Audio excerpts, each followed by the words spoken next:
Tonton video ini sampai selesai agar Anda tidak gagal paham.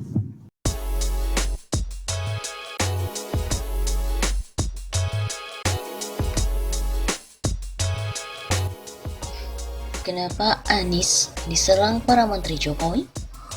Ini jawabannya.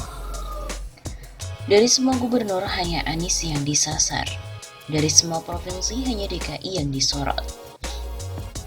Seperti diberitakan dari CNN Indonesia, 3 menteri Jokowi soroti kejanggalan bansos Anies di DKI Jakarta. Padahal semua provinsi kita tahu mereka terkena imbas corona. Soal bansos tidak cuma DKI yang datanya bermasalah. Bahkan Gubernur Ridwan Kamil juga mengkritik keras soal bansos karena data amburadul akibat pemerintah pusat tidak punya data terpadu. Tapi kenapa selalu Anies? Ini kata salah satu ring dalam Gubernur DKI. Saya ditanya oleh seorang teman wartawan tentang pernyataan menteri terhadap Pemprov DKI. Saya menjawab dengan dingin. Tolong Anda cek dan pelajari baik-baik.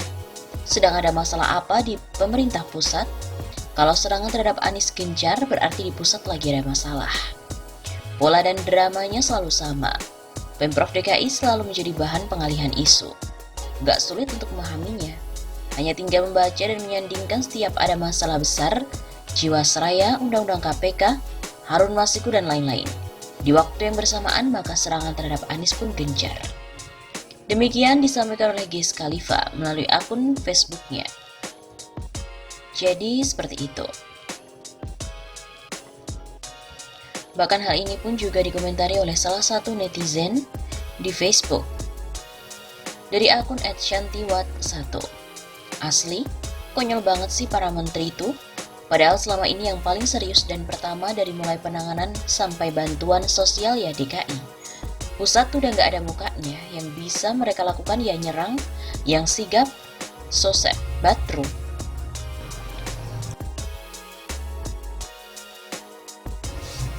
Sebelumnya diberitakan 3 menteri Jokowi menyoroti kejanggalan bansos Anies di DKI.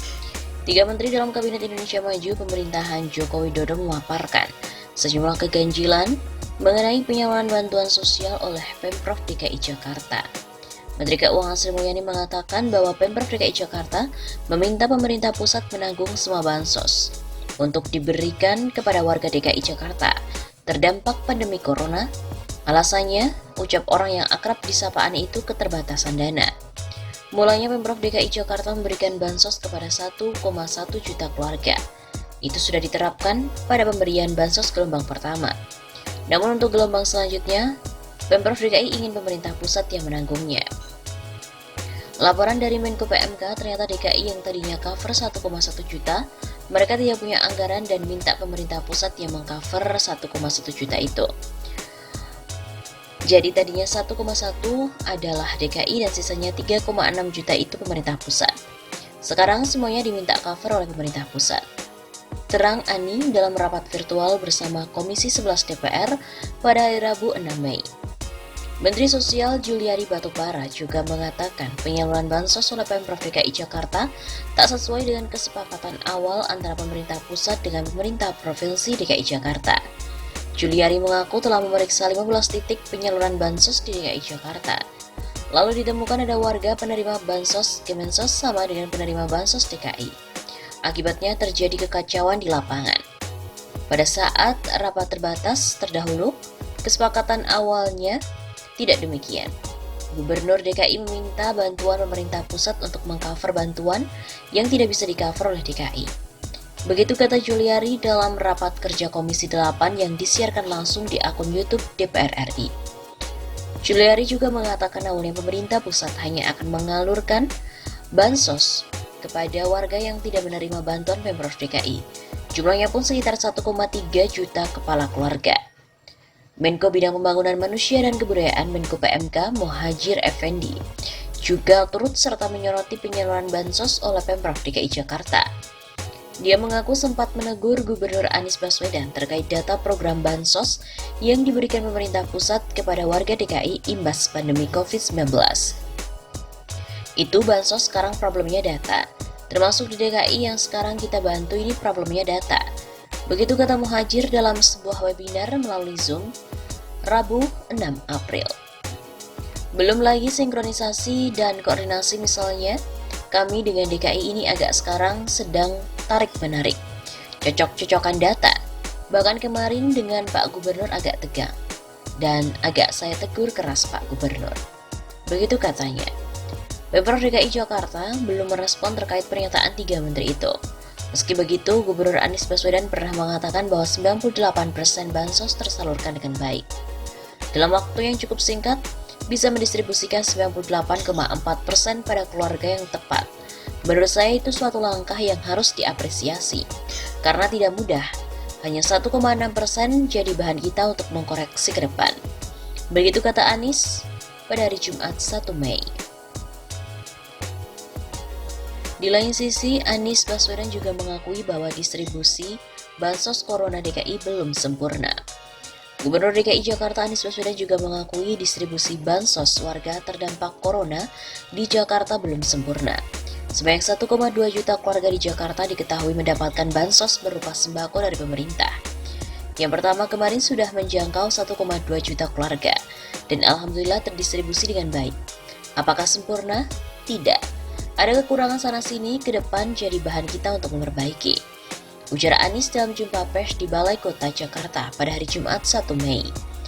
Anies menyebut 98,4% bansos telah didistribusikan pada keluarga yang membutuhkan. Namun menurutnya masih ada sekitar 1,6% dari distribusi bansos yang tak sampai pada warga yang berhak menerima. Kebanyakan dari bansos yang tak tepat sasaran itu salah alamat, diterima orang mampu dan sudah meninggal dunia. Anies juga menuturkan pihaknya akan kembali mendistribusikan bansos bagi warga dengan jumlah yang lebih banyak. Saat ini ia tengah mendata agar bansos itu tepat sasaran. Kedepan jumlah yang menerima akan lebih banyak karena kita kumpulkan. Yang kemarin tidak termasuk kelompok miskin tapi termasuk kelompok yang membutuhkan. Nanti kalau sudah lengkap akan diumumkan lebih detail. Begitu kata Anies. Anies sebelumnya telah menetapkan jumlah warga miskin dan rentan miskin yang akan menerima bansos selama penerapan PSBB, pembatasan sosial berskala besar sebanyak 1,2 juta kepala keluarga. Bantuan itu berupa bahan pokok seperti beras, makanan protein dalam kaleng, makanan olahan dalam kemasan hingga alat kebersihan dan keamanan. Total bantuan sosial per kakak itu senilai Rp149.500 dan juga termasuk biaya pengiriman dan pengemasan per paket per kepala keluarga. Bansos gelombang kedua akan diberikan sepekan menjelang Idul Fitri.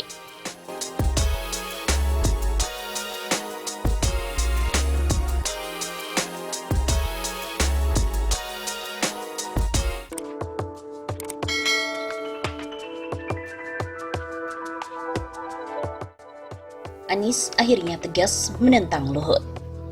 Gubernur DKI Jakarta Anies Baswedan memastikan kendaraan roda 2 atau ojek tetap dilarang untuk mengangkut penumpang, dan Anies mengatakan aturan itu mengikuti peraturan Menteri Kesehatan terkait dengan PSBB di Ibu Kota DKI Jakarta.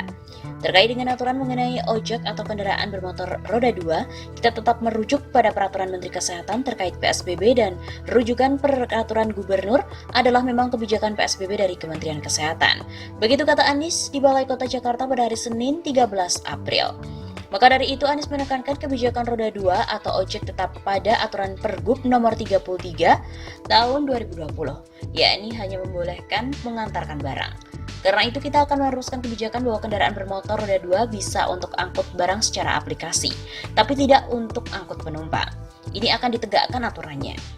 Dan ini berlaku juga untuk kegiatan lain yang menggunakan roda 2. Jadi bagi anggota keluarga yang bersama-sama menggunakan kendaraan roda 2, kalau dia berasal dari rumah yang sama dengan alamat KTP yang sama tidak masalah.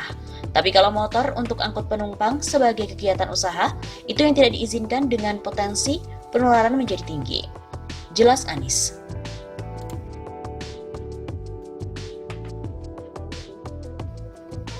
Sebelumnya, setelah peraturan Gubernur DKI ini muncul, Kementerian Perhubungan menerbitkan peraturan menteri, yang salah satu pasalnya mengizinkan ojek untuk mengangkut penumpang. Aturan itu pun kemudian menuai kritik.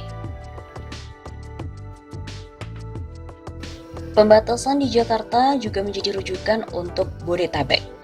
Pemprov DKI Jakarta akan memberlakukan pembatasan sosial berskala besar pada hari Jumat. Guna menyingkronkan pola penerapan PSBB itu, Pemprov DKI menggelar pertemuan dengan daerah yang berbatasan langsung dengan ibu kota. Jadi sore ini kita berurusan selesai melakukan koordinasi dengan pemerintah Provinsi Banten, Jawa Barat terkait dengan PSBB.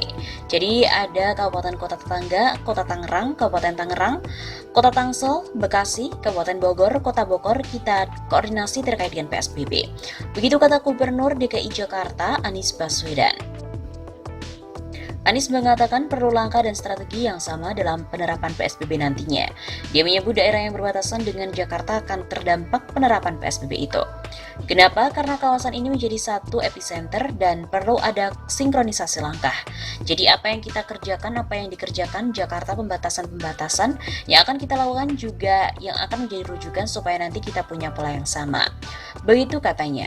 Anies berharap detail PSBB segera tuntas. Dengan begitu masyarakat memiliki pedoman apa yang dilakukan saat PSBB sudah diterapkan.